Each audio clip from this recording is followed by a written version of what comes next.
Chapter 8. Money for Boys. 7 ways to get a place, the way a boy should advertise, openings everywhere for the right kind of boys, beating the booksellers, stories about smart boys, 25 hints to hang your fortune on, how a towhead country boy became a great editor, a barrel full of postage stamps, how a poor boy became the richest man in the country, the journey from nothing to 40 millions, the best school in the world, the beginnings of great fortunes. Boys, you can do it. What? Get rich? Attain to fame? Yes, both. But I have no chance. Neither had Humphrey Davy, nor Jay Gould, nor Henry Wilson. But the first became one of the greatest of scientists, the second, the richest man in the country, and the third, Vice President of the United States. The best school is the school of adversity, said Rousseau, who, from a waiter in a restaurant, became the most noted man of his age. The boy, Horace Greeley, wandered up and down the streets of New York, asking of printers if they wanted a hand, and was everywhere laughed at and turned away, and the boy, George W. Childs, worked for $2 a week as a clerk in a bookstore, saved money, bought the Philadelphia Ledger, and became a millionaire. I have no capital, you say. But you have 10 servants, fingers, to work for you. Daniel Manning, ex-President Cleveland's Secretary of Treasury, started as a newsboy.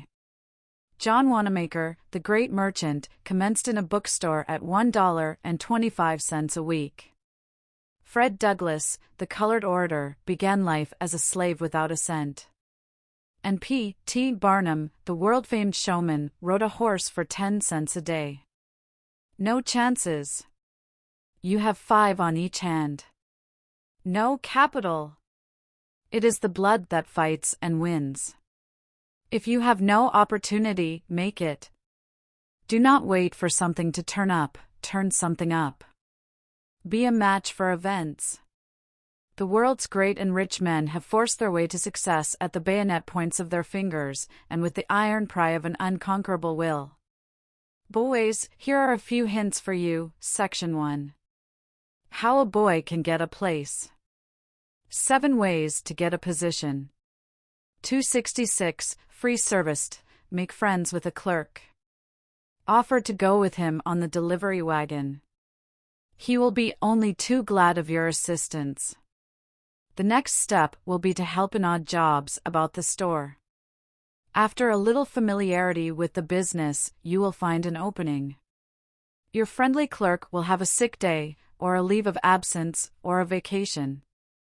The employer knows you have assisted the clerk, and will gladly give you his place for a day or a week, and from temporary employment it is but a step to a permanent place. 267. Special department. Make yourself familiar with a particular department of the work of shop or store. Suppose you take a pound of tea. It will surprise you to find out how many things you can learn about so insignificant a thing as a pound of tea. Ascertain the different brands, what markets they come from, where they are raised, how they are manufactured, in what quantities they are shipped, what are the fluctuations in price, who are the largest dealers, in what section of the country the trade is chiefly carried on. A study of these things will suggest other branches. A year given to a study of this kind, and you will know more about tea than the most trusted employee, whose knowledge is commonly of a superficial kind. Then, if you have an opportunity, you can surprise the merchant with a knowledge of his business, and he will be sure to give you a place as soon as he has an opening. One merchant says, I always have a place for a person who can tell me anything about my business I don't know myself. 268. Show superiority of goods. A man occupied his spare moments in measuring the linear feet of advertisements contained in the different Sunday papers, and sent the result to the one which had printed the most. Go around among customers and find what brand of goods they like the best.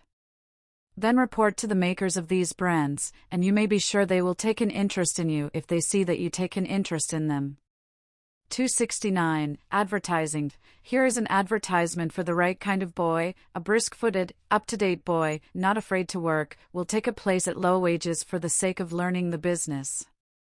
Here you have 4 qualities in 2 lines: quickness, intelligence, industry, and low wages, the 4 things men are looking for, and such an advertisement will not wait long for a reply.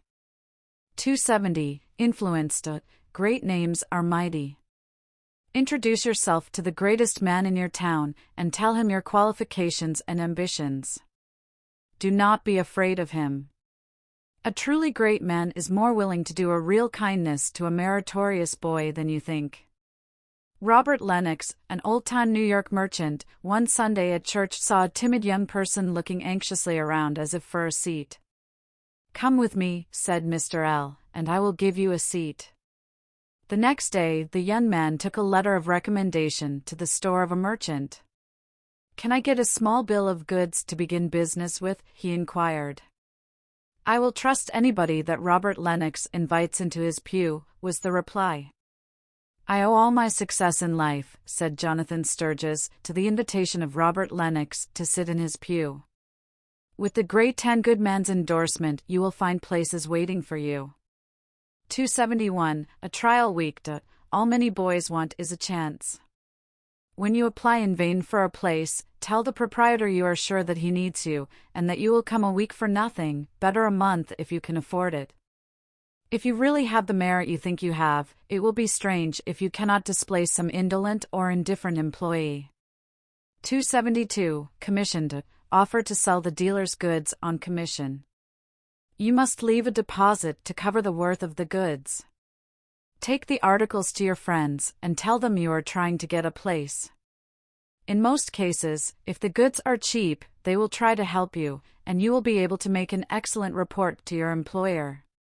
When he sees that your service means money in his pocket, he will be eager to employ you at a salary. Section 2. What boys can do. 20 hints for boys. 273. The Boy Magician. For 50 cents, you can buy a book entitled The Parlor Magician, containing 100 tricks for the drawing room. A few weeks' practice should make you master of these arts, and then with your outfit you are ready for a money-making tour. It is best to take along a friend, as in some of the most clever tricks you will need an assistant. 274. The Glassblower. For 25 cents, you can get a book with full instructions in the curious art of glassblowing. The wondrous forms you will be able to produce, the pleasure of the work, and above all the money derived from the sale of your products, will delight the heart of any boy. There is money in glassblowing after you have mastered the art, but if you would make a business of it, you must apprentice yourself for a time to a master of the trade. 275. The Dime Lunch. There are thousands of businessmen and clerks in our large stores and offices who would prefer to pay 10 or 15 cents rather than go out to a restaurant. Especially is this the case in rainy weather. Pretty boxes with tasteful lunches could be prepared at a small cost and taken through the places of business. The important item is attractiveness. 276. Cancelled stamps.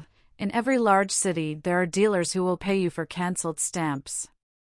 Ordinary stamps bring about 10 cents per thousand, but rare ones bring very high prices. Ask all your friends for their cancelled stamps.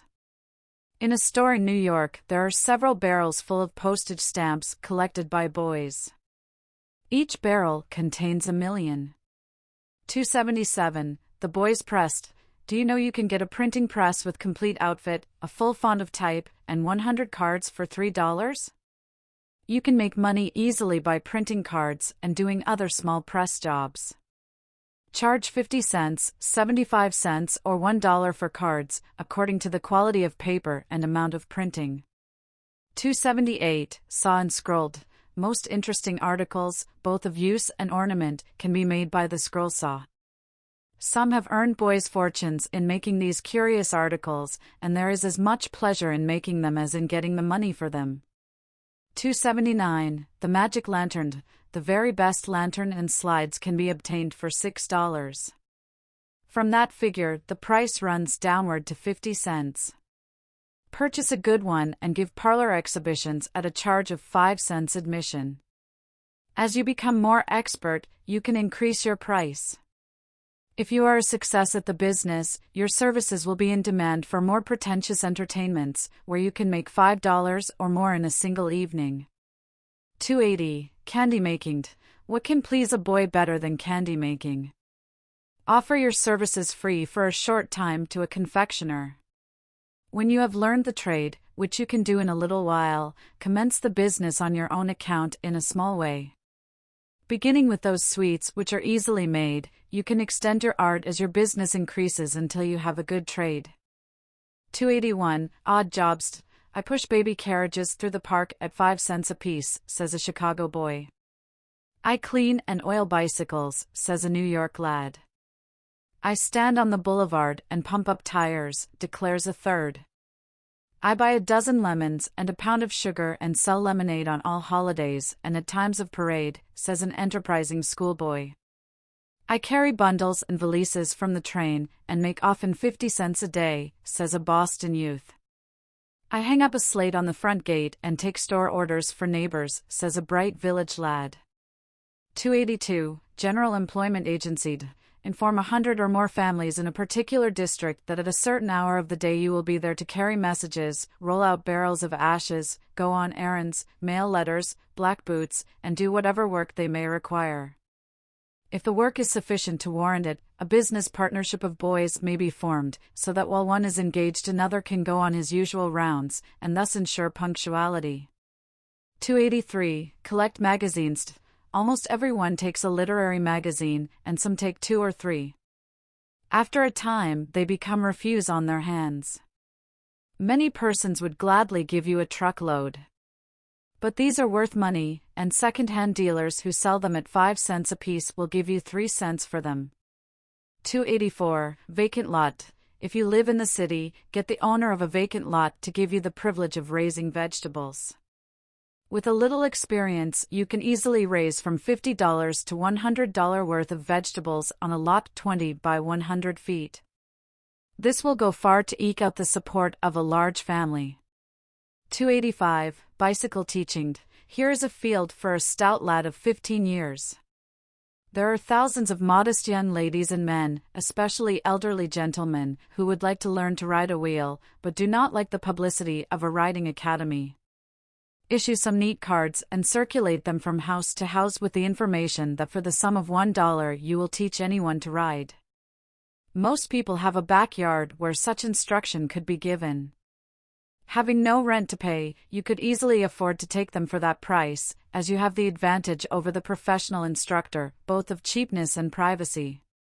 There is a lot of money in this for the right kind of a boy. 286. First cost sales. When public attention is aroused upon any subject, consider how you can turn it to account. Here is what a boy 13 years old says: when Coin's Financial School came out and the people were talking about it, I wrote to Mr. Harvey, the author, and got a lot of the books and sold them all before they got into the bookstores here. I have made in this and like enterprises $500. Like opportunities were presented in our late war, with the Dewey buttons, battleship pictures, etc. Keep your eyes open. Opportunities to make money are all about you. The alert boy makes the successful man. Boys, there is gold in all the mountains, pearls in all the seas, and money in every street. Elijah Morse at 15 years of age bought a recipe for stove polish, paying $5 for the materials. He peddled it in a carpet bag, and from this small beginning grew the celebrated Rising Sun Stove Polish, whose huge factory covers 4 acres at West Canton, Massachusetts, and whose proprietor is immensely rich. Cornelius Vanderbilt was a poor boy without a cent. When he died, his estate was valued at $40 million. Boys, there is a fortune for you. It is not to be found, but made by hard work. Write on your banner, luck is a fool.